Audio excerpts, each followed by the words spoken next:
Sorry about that. My last video was cut a little bit short. So I left off telling you that the main reason for creating this form for my students was not only to find out a little bit about them at the beginning of the year, but more so to find out what access they have to technology and the internet, if they have any at all. Because we will be doing many activities that involve them needing to access the internet. So I'm actually going to remove this, and I'm going to go back here and show you. We left off asking, do you have technological devices at home? This is a multiple choice question. I want it to be multiple choice because I want them to choose one. I don't want it to default back to anything, so multiple choice was my option. And I checked this button here, go to page based on answer, because what this is going to let me do is if they answer yes, then I have the option of making them, right, or this form, what it will do is it will make them move to a separate page based on their answer. Okay, so if they answer yes, it'll take them to a specific page. If they answer no, it'll take them to a different page. I don't want to choose the page yet because I haven't created it. So I'm going to create it now. And so I'm going to hit done, and I'm going to add a page break. And so this page will be titled Technological Devices. And I'm going to add an item here, checkboxes. So the question here is, please indicate which technological devices you have access to at home. And checkboxes because I want them to check all that apply.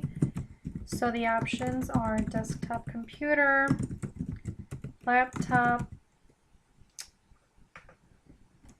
tablet, or smartphone. And this is a required question. Going to hit done. And back up here, do you have access to technological devices at home? What I'm going to say is if they say yes, then I want them to go to the technological devices page. Because if they say yes, then I want them to indicate which technological devices they have access to at home. Another question, and I'm going to make this one multiple choice, is does the device or devices you mentioned as having at home have access to the internet? And so their options are yes or no.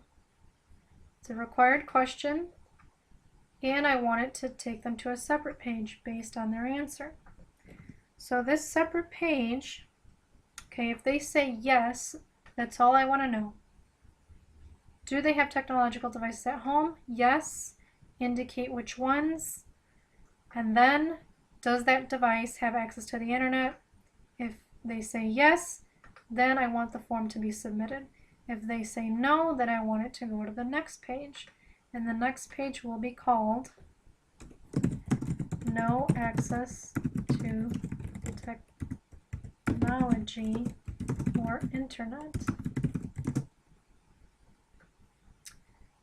And the question here, I want them to check all that apply, so I chose checkboxes. Where can you go to access technological devices at school with your ID?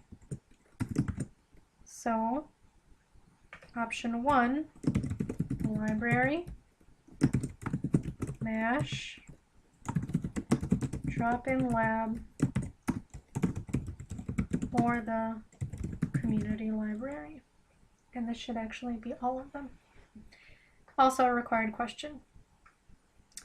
So back up here, if they say no, it will take them to no access to technology. What do you do? Or, I'm sorry, no access to the internet. What do you do? And back up here, do you have technological devices at home? They say no. Then I want them to say no access. I want them to go to no access to technology. Okay, and that should be, my form should be ready to submit. Just checking to make sure everything is required. Okay, and then here, on your confirmation page, you can, it has a default that says your response has been recorded. I just added, thank you for taking the time to respond to this form. And then here, this is up to you. Do you want to show the link to submit another response? Do you want to publish and show a public link to form results?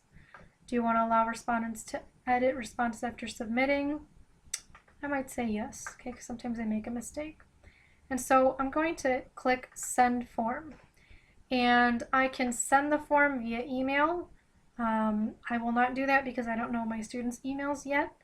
Or I can copy this link. I'm going to copy it, and I'm going to put it on my my course page. You might have something different. I use Moodle. And I'm going to, you'll notice I already have one here, and I'm going to add it. So again, this is a totally separate step for you. If you don't have Moodle, you would be doing something else. So this is a student information form. I'm actually going to embed it. So the link, I'll put the link in here. So I'm going to put it in here, and I want it to open. Okay, so when they go to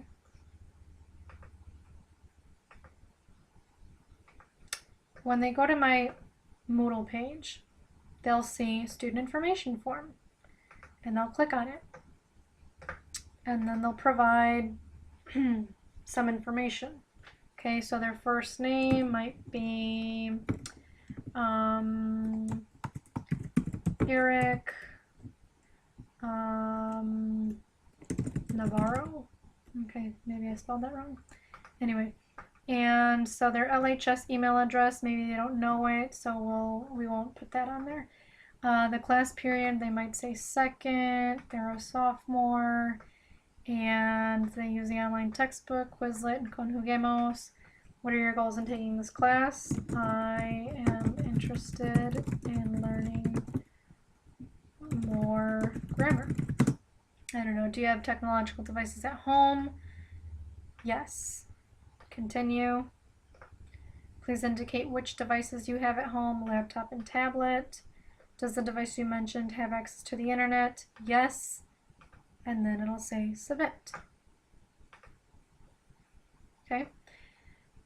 I'll show you if they respond differently. They might say, do you have technological devices at home? No. They say no, then it'll take them to this page. Remember, we want them to go to no access to technology or internet. Where can you go? These places, submit. Or another way of answering, yes, they have technological devices at home. They have these. Does the device you mentioned have access to the internet? No. And then where can you go? You can go here. I just wanted to show you that, you know, that if you want to create a form and you want to separate it by pages depending on the responses, you can definitely do that. So now my responses should be recorded, and I'm actually going to go back and look for that. So I'm going to go back to my drive, and remember I titled it Student Information Sheet Sample, and I'm going to look at my responses. So view responses, and this is where I was telling you in part 1, the last video, this is where your responses will be recorded. So it's a spreadsheet. So this is what it'll look like. Okay, and so that's why I kept saying that, you know, you got to think about how you want your spreadsheet to look when you're creating this form. Okay, so that's about it. I hope this was helpful for you. Hopefully you'll be able to create a form in maybe the similar way, or again, to assess students. There's different things that you can do with forms. So thank you for viewing this video. Hope you find it useful. Thanks. Bye-bye.